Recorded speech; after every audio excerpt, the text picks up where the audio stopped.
Hello Aquarius, and welcome to your monthly reading for the month of May 2023. So this is for Aquarius rising and Aquarius sun signs. So we are going to pull all of your cards out first, and then we will progress from there. I'm feeling this deck for you guys. So let's take a look at the progression of the month. So the beginning, middle, and end of the month. I was gonna pull that card, but honestly, this is the one I'm feeling. So we're gonna go, okay. Okay. What a surprise. But with the astrology happening at the beginning of the month, maybe not so much of a surprise. All right, so we're gonna take a look here at the middle of the month. Okay, I'm liking that. That's awesome. Actually, I really love that as a follow-up card. And feeling this one here. And this one here, actually, for the end of the month. So let's also pull for your, let's just do this so that we know that those are together. So then we'll also pull for your challenge and any spiritual advice. So I'm also going to just briefly talk about some astrology that I want to give you a heads up about that feels notable. And I will put a timestamp down below, because if you have, like, maybe this is your second video that you're watching and you already watched like your sun sign and now you're watching your rising or something like that, that you can just like skip ahead. So I will have that timestamped down below. I just decided that about halfway through my readings. I was like, okay, I'm gonna do timestamps. All right, look at all the king energy we've got going on here. Cool, cool. All right, so let's quickly get into the astrology first, and then we can move on into your reading. So I feel like it's really going to make this make sense for sure. So we start out the beginning of the month on May 1st with Pluto going retrograde, and it goes retrograde back into Capricorn. So this is kind of like wrapping up the themes of the last 15 years for wherever Capricorn is hitting in your chart. What I mean by that is you can go to your natal chart, you can look at Capricorn, which house it's occupying. The meaning of that house will tell you which themes of life you'll see this around, right? Now, we talked about how like it's a big deal, like in previous videos and on my Instagram, about like how big of a deal it is, because like when it changes signs, when Pluto changes into a new sign, it takes so long for that to happen that it's pretty significant. So and a lot of that can be more so felt and seen on a collective level. So you might see this more on the world stage, or you might also be seeing this on a personal level with the themes that are Pluto and Capricorn. So when it moves into a new sign, it usually does this dance of like retrograde, like back and forth a couple times usually, and then it will go firmly into Aquarius in 2024. We'll talk about that much later. So just a heads up about that, in case you are somewhat familiar with astrology, that would feel significant enough to like go back and take a look at. Now, the big thing that I really want to talk about is on May 5th. So on May 5th, we have the full moon lunar eclipse happening in Scorpio in tropical astrology, and in sidereal, it's happening in Libra. If you don't know what that is, Libra, like the sidereal, don't worry. Most of the time, whenever you hear someone doing horoscopes with astrology, or they're doing like readings of some kind, unless they say otherwise, you can just know that they're talking about tropical, right? Unless they tell you I do sidereal, then they're talking tropical. So if you don't know what sidereal is, just put that to the side. If you do, then you know. So we have it moving. Let's talk about it from the tropical perspective first. I think that this has a potential to really bring up a lot of things, this stirring like the emotions. And I feel like for that reason, it's important to give you guys a heads up, just because I would want a heads up. So let's talk about the layers for why I think that, and I'll go through these really quickly. So with eclipses, as we've talked about again previously, we know that this is a time where there's this like activation and like ushering in of things, and then there's also an ushering out of things as well. And so we just had that solar eclipse, which was on with the North Node and was very activating with all that Aries energy. And then now we have the bookend of that, which is was the full moon lunar eclipse with the south node. Now, the south node eclipses have to do with that releasing and letting go energy, right? So that's one layer. And then we have the full moon, right? So that is this time of peak emotions, right? It amplifies and magnifies emotions. I think most of people are pretty familiar with that. Like most people know, like, oh, there's more people in the ER during this time, and like emotions seem to be like bigger, right? So we all kind of know that. And then the moon is going to be in Scorpio, right? And Scorpio is a place of transformation and depth, and those can be really beautiful things, and also it can be really challenging as well. It's also a fixed sign, and so with fixed signs, there can be this sometimes tendency to be a little bit stubborn. So there might be this reluctancy to let go and to like hold on more tightly. That could be a possibility. And also, let's just say that the moon in Scorpio does not feel comfortable here. It has a hard time. It's one of the hardest places for it to be. Think about your emotions and like how sensitive they can be when you're in your softness of like just your emotions. And then think about the intensity of Scorpio, right? And it can feel really intense, right? So that's why I say this has the potential to be like an emotional experience or emotional letting go. Maybe could feel really intense. Now, that all said, you could be maybe experiencing this from the position of being somebody who is like doing the letting go. Like perhaps it's a connection with somebody, or it is a project, or it could even be like a past version of yourself. Like you're like, I'm not really identifying with that version of myself anymore. I'm going to close the chapter on that. I learned my lessons from this person or this project or that version of myself, and I'm going to now just like let it go, be done. I'm going to move on, move forward, right? And so it can also be like that. The thing about eclipses is like, it doesn't matter, I think, how much we do the preemptive work. Like you have to allow room for like, sometimes life is gonna surprise you, right? I do think it's important. I think it matters to like see what's coming down the pipeline and to be able to be prepared for it. When we're working with the astrology, I think we have an opportunity to go, okay, like, you know, I'm gonna try to work with this energy by looking around in my life and seeing like what is there that needs to be released. And if I'm sure about that and I can do the release work, great. And that's awesome. You can really work with the energy that way. And also there is the possibility that life will come in and that the eclipse will actually be ushering out something or someone that you weren't expecting. Or that you weren't quite ready to let go of, right? And so that can also happen.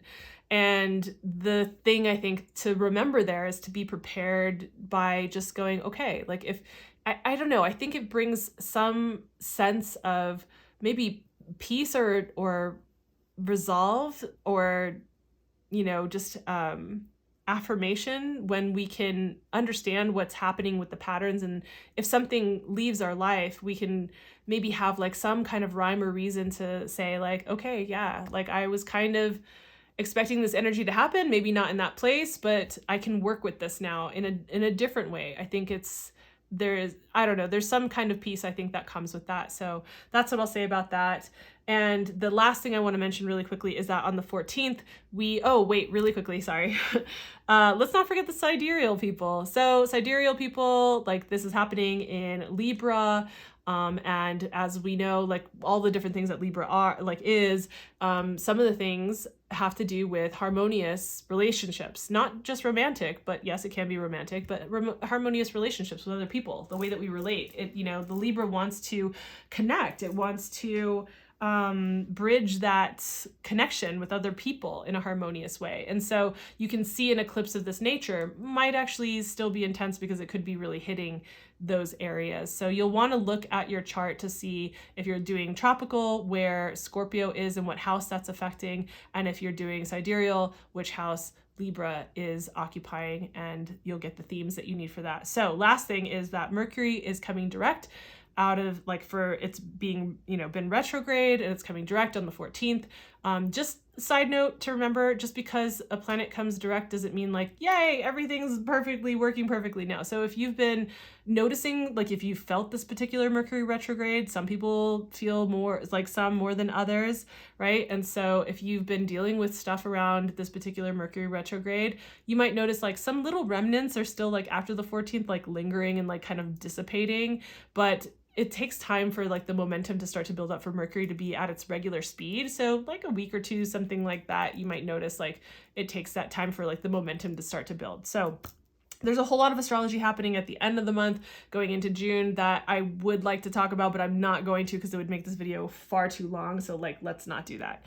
Now let's get into your reading. Okay, so with the astrology that we just talked about, that's going to help us kind of look through one lens at this reading. It is a collective reading. Obviously, it's not going to hit for every every Aquarius. I was just talking about Libra, but every Aquarius sun or rising sign. So, you know, definitely if this is your message and it resonates, awesome. If it's not, and this is your sun sign, go check out your rising sign. I mean, obviously the best way to know for sure is to get a personal reading. I have 30, 60, and 90-minute readings. Description down below has all that information. So we're going to look at this through that lens, through the astrology lens, but to help focus it more for Aquarius, we're going to look at an astrological card. So sometimes we get like a house card, which I really love because then it's specific, but in this case we have a theme that is showing up through the constellation of Leo, right? And Leo is ruled by the sun. So we're talking about that shine, right? It says shine, talking about that warmth, that vitality, that brightness, that golden glow, what revitalizes us, what makes us feel alive, like as we're living from like our heart, we're living from that space in life, right? And Leo has to do with a lot with like, yeah, courage and whatnot, but usually it's the courage to live your life authentically, you know? And also, yeah, to be seen as well. You know, perhaps there is this desire to really be seen in a certain way, and maybe that's what's coming up, but just know that that's one of the filters that will look through this particular, like through that lens at this particular reading for you. So Leo, again, that vitality, that shine, that glow, you know, definitely very, very present. Leo can be a very like you know when a Leo energy walks through the door, like you're gonna notice, you will be seen, right? So with that, let's talk about your month. So we start out with the Tower card. I know, we'll get to it. So we start out with the Tower card at the beginning of the month. In the middle of the month, we have the Magician card showing up. I love that as a follow-up card. And then we have, at the end of the month, we're dealing with the 9 of Wands and the 4 of Pentacles. Interesting. And then we have the Challenge card as the King of Pentacles. Definitely I see a relationship there. And we also have your spiritual advice as the King of Swords. So let's get into it. Now, given what we know about the astrology, I think it makes a lot of sense that we have the Tower card showing up in the beginning of the month, right? So everything that we just talked about, if you skipped that part, you might want to go back and listen to that if you want to understand more about that. But, you know, the thing about the Tower card is like, it only feels, I think probably super devastating with the Tower card when we are not willing to relinquish control and we don't just allow things to fall away that need to fall away and let go, which is totally aligned with the astrology at the beginning of the month, right? I love when the cards are just like super reflective of that.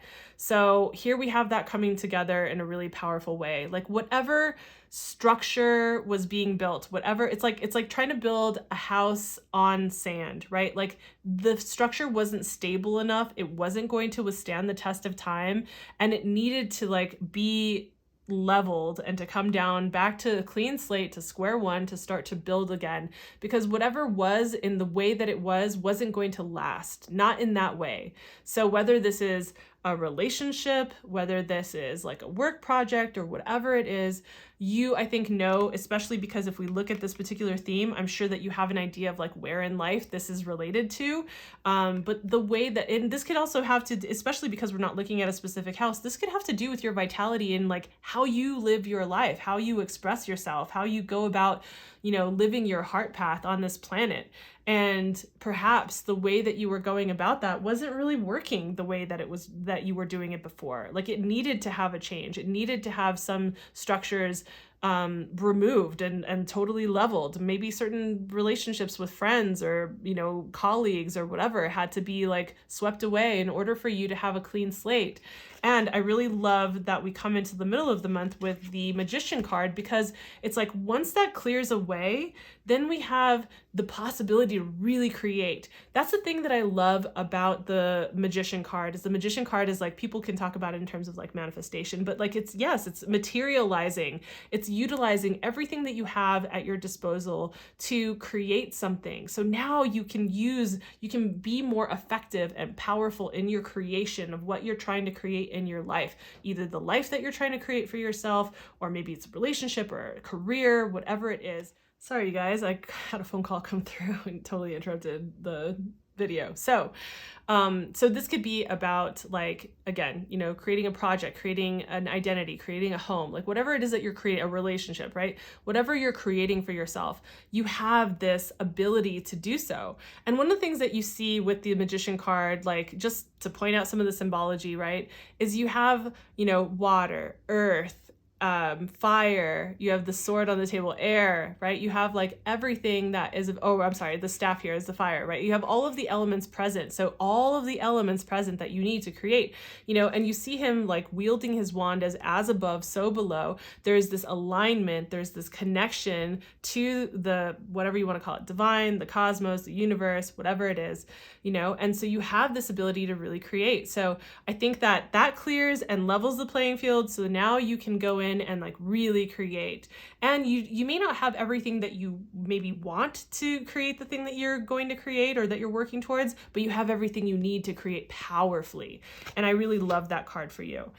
So at the end of the month, we have these two cards showing up, right? And it's interesting because, like, I think that there is a little bit of feeling the challenge of whatever was let go of or lost, whatever needed to be released or exit from your experience. And then with these cards feeling kind of like some of the strain with that, right? Now, the end of the month shows that, let's start with the Four of Pentacles. Like the Four of Pentacles can get into this place where it's like, but I've already achieved this level of stability and I don't want to let it go. Like I can't, like it's not allowing for change to happen, which, I mean, what's the constant that we know in life as human beings? Change is inevitable, change happens.